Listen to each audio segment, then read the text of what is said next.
Bismillahirrahmanirrahim. Assalamualaikum warahmatullahi wabarakatuh. Hamdan wa syukran lillah. Pertama-tama kita memanjatkan puji dan syukur kepada Allah Subhanahu wa taala. Pada kesempatan kali ini Allah masih memberikan kita begitu banyak nikmat, nikmat iman, nikmat Islam, nikmat sehat, dan nikmat-nikmat lainnya yang tidak bisa kita menghitungnya.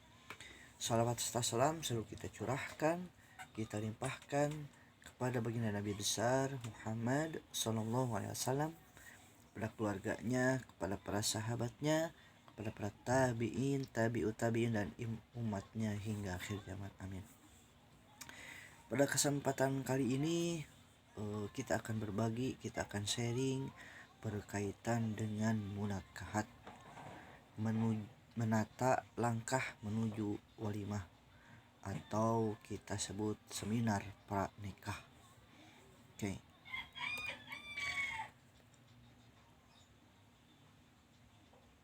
Di dalam sharing kali ini fokus kita adalah menyiapkan diri bagi yang akan menikah. Saya sendiri alhamdulillah sudah menikah, oleh Allah ditakdirkan. Oke, lanjut kepada materinya. Sambil saya lirik ke kanan itu saya melihat materi yang sudah dibuat.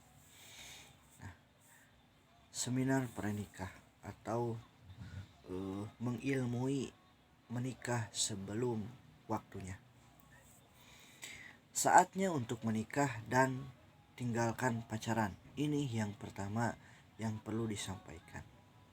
Karena tidak sedikit ketika seseorang tidak siap, atau bahkan banyak orang tidak siap untuk menikah, maka menjalin hubungan laki-laki dan perempuan lewat pacaran. Ada juga yang mungkin menjaga diri, alhamdulillah. Tapi kebanyakan orang tidak menjaga diri karena mungkin yang pertama tidak tahu, sudah tahu tidak mau tahu, dan mungkin karena godaan setan, godaan lingkungan gitu ya. Jadi kalau yang tidak pacaran tidak atau yang tidak pacaran tidak modern. Nah, padahal ketika diilmui berkaitan dengan pacaran ini akan timbul hal-hal yang na'udzubillahi min dzalik, semoga kita terhindar daripadanya. Dosa-dosa yang mulai dari kecil, sedang, sampai berat. Bahkan pacaran sendiri akan timbul di mana kemaksiatan, kejahatan ini hanya dilakukan oleh orang yang pacaran. Dulu pada zaman Fir'aun, Raja Fir'aun membunuh anak-anak laki-laki yang lahir, tapi membiarkan anak perempuan. Karena apa? Karena ketakutan tahtanya direbut. Tapi orang yang pacaran bablas misalnya, dan akhirnya hal-hal yang tidak diinginkan terjadi. Padahal awalnya diinginkan. Terjadilah aborsi. Namun kita tidak membahas itu dulu ya. Itu sedikit saja berkaitan pacaran dan dampaknya yang sangat besar. Saatnya untuk menikah maka berawal dari firman Allah, bahwa katakanlah pada laki-laki yang beriman agar mereka menjaga pandangannya dan memelihara kemaluannya. Yang demikian itu lebih suci bagi mereka. Sungguh Allah Maha mengetahui yang mereka perbuat. Surat An-Nur ayat 30. Maka ini bagi laki-laki. Namun bagi perempuan juga sama, agar menjaga pandangannya, menjaga kemaluannya. Nah, ini dasar yang pertama yang perlu dijaga adalah menjaga pandangan, khususnya laki-laki, karena kita mengenal dari mata turun ke hati dan terjadilah maksiat. Konsep menundukkan pandangan. Menundukkan pandangan bukan berarti menunduk terus gitu ya, tapi menjaga pandangan ini dari hal-hal yang Allah telah haramkan. Mungkin boleh jadi sekarang mah menundukkan pandangan tapi ada di HP gitu. Menundukkan pandangan. Nah, konsepnya yang pertama adalah konsep menundukkan pandangan ini memandang lawan jenis dengan tujuan talazus, memuaskan nafsu. Nah, itu tidak boleh. Maka harus dihindari pandangan ini melihat wanita. Yang kedua, tujuan dari perintah menundukkan pandangan adalah untuk menghindari fitnah. Karena awalnya timbul fitnah itu dari mata. Nah, agar hati tetap bersih dan tidak terdorong untuk melakukan perbuatan keji, maka tundukkan pandangan. Nah,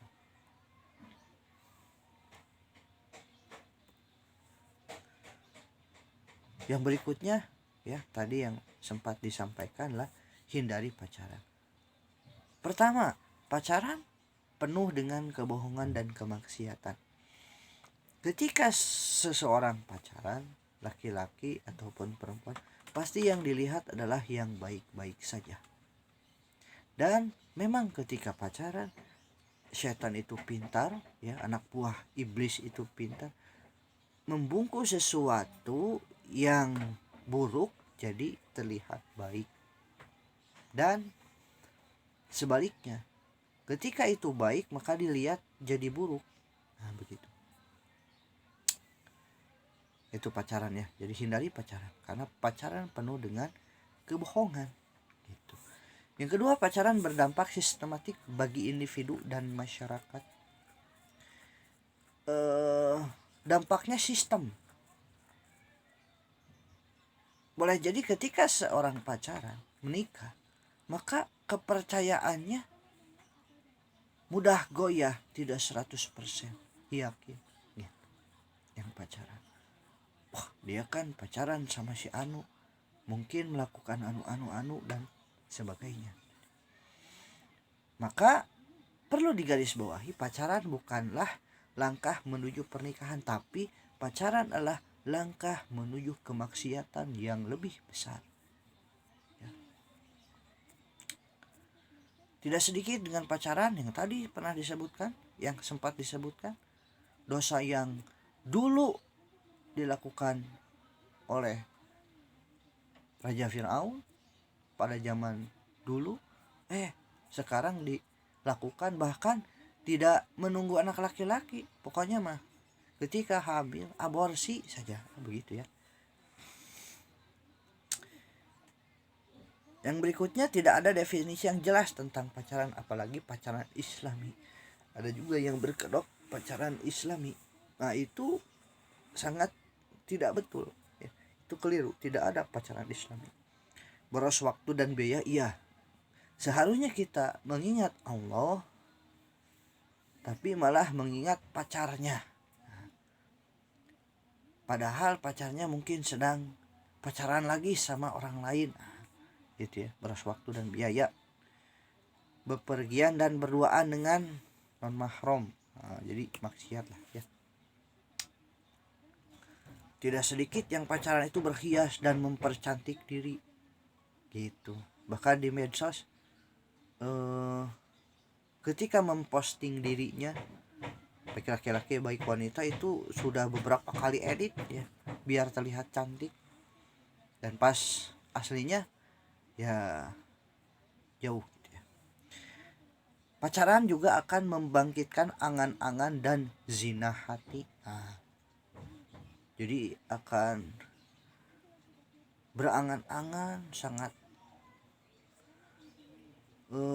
luar biasa angan-angannya, panjang angan-angan. Bahkan pacaran bersentuhan tangan dan aktivitas mendekati zina, mula-mula mata, tangan, dan lain-lain.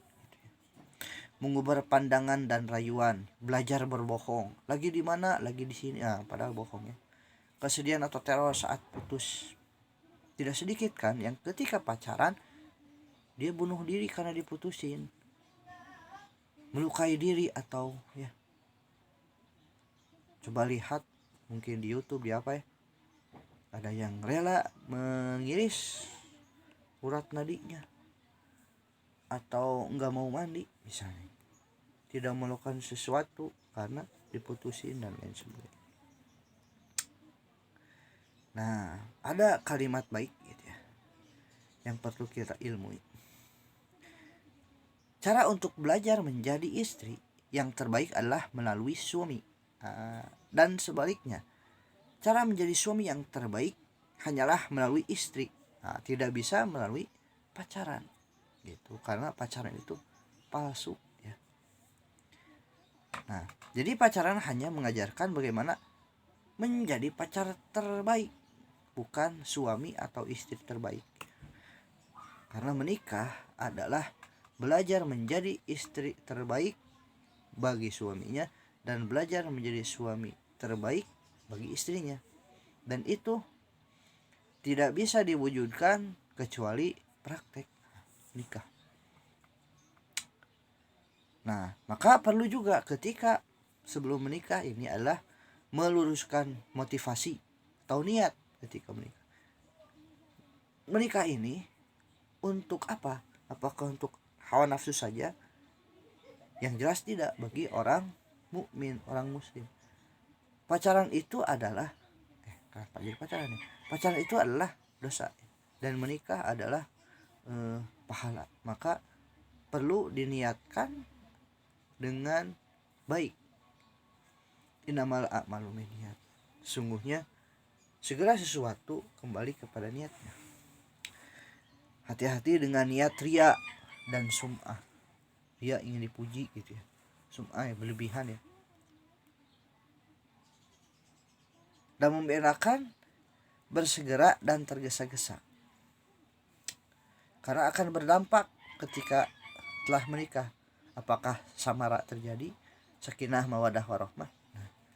Membedakan tergesa-gesa dan bersegera mungkin bisa dibedakan ketika kita membawa kendaraan. Apakah kendaraan roda 2, roda 4, ada belokan. Apakah kita terus saja dengan kecepatan misalnya 80, 60, 50. Nah, kalau cepat terus cepat berarti